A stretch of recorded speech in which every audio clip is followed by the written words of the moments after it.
आपण पाहता Sillod express news.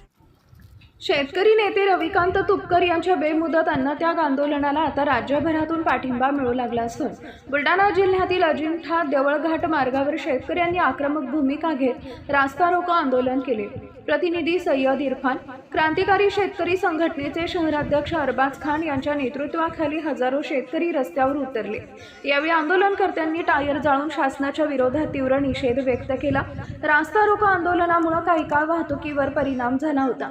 आंदोलनादरम्यान शेतकऱ्यांनी रविकांत तुपकर यांच्या मागण्यांना जाहीर पाठिंबा देत सरसकट कर्जमुक्ती, हक्काचा पीक विमा आणि शेतकऱ्यांच्या विविध प्रश्नांवर तातडीने निर्णय घेण्याची मागणी केली। शहर अध्यक्ष अरबाज खान यांनी इशारा देताना सांगितले की प्रशासनाने आणि शासनाने शेतकऱ्यांच्या मागण्या तातडीने मंजूर केल्या नाही तर तहसील कार्यालयासमोर आणखी मोठे आंदोलन छेडण्यात येईल। नमस्कार, देवलघाट क्रांतिकारी शेतकरी संगठन शहर अध्यक्ष, आज हमने अजंता मार्ग के ऊपर स्टैंड के ऊपर देवलघाट अजंता मार्ग के स्टैंड के ऊपर टायर जलाए। रविकांत तुपकर के समर्थक में अन्यथा का आंदोलन 2 दिन से जारी है।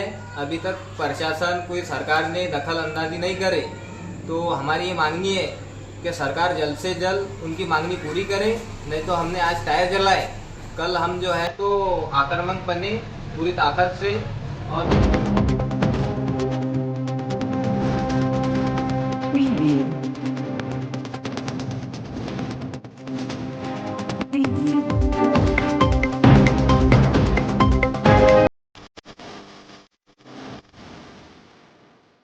शेतकरी नेते रविकांत तुपकर यांच्या कर्जमुक्तीसाठी सुरू असलेल्या अन्नत्याग आंदोलनाची धग आता संपूर्ण बुलढाणा जिल्ह्यात पसरली आहे। आंदोलनाचा आज 3रा दिवस असून विविध ठिकाणी संतप्त शेतकरी रस्त्यावर उतरले। खामगाव इथं मध्यरात्री अज्ञात व्यक्तींनी उपविभागीय अधिकारी अर्थात एसडीओ कार्यालय पेटवण्याचा प्रयत्न केल्याची माहिती समोर आली आहे।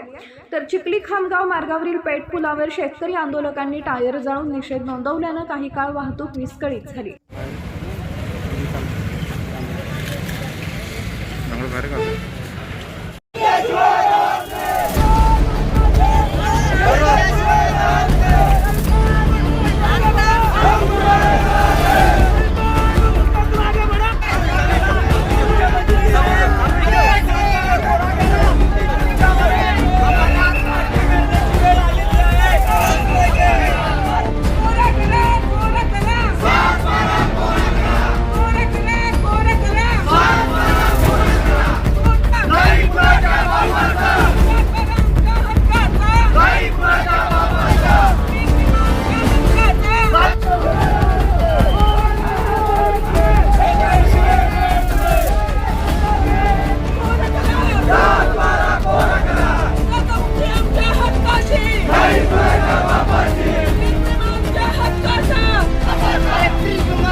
आम्ही स्वतः त्या दिवशी याला जाऊन आंदोलन केलं आपल्या जिल्हा परिषदला आणि त्यांना सांगितलं बफर स्टॉप खुला करा।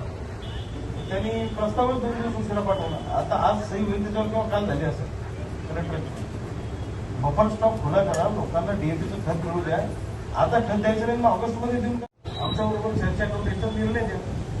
पण प्रत्येक वेळी काय होतंय, कुणीतरी मंत्री येणार ते म्हणणार करून टाका, पाहून घेऊन देखले की आम्ही पाठपुरावा करू. असंच होत आलंय ना आता.